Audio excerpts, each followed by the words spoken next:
Oklahoma Newsroom. This is an OU Update with Ryan Aber. I'm Jenny Carlson. Ryan, a tough go for the Sooners on Saturday in Lubbock, but probably most concerning after the Sooners scored that victory is the health of Jordan Woodard. What do we know at this point about his hip? Well, he suffered a hip pointer early in the first minute of the second half, hit hip to hip on a Texas Tech guy as he went for a steal and actually got that steal. But they wanted to sit him out for the rest of the second half, but unfortunately for them, the game dictated that he play. Buddy Hield and Frank Booker found themselves in foul trouble, so Isaiah Cousins had to stay at one of the shooting guard spots, and he's really the only other point guard on this team. So Woodard had to gut it out.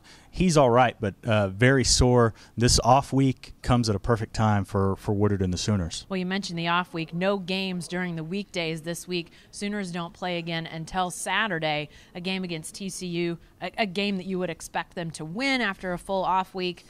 But then the schedule turns, Ryan. It turns dramatically for these guys. Yeah, absolutely. They turn around just a couple days later on Monday and play at Iowa State in a game that will probably go a long way toward deciding who finishes second in this league. And obviously that's so big with the way the Big 12 tournament sets up. And then they turn around the next Saturday and host Kansas.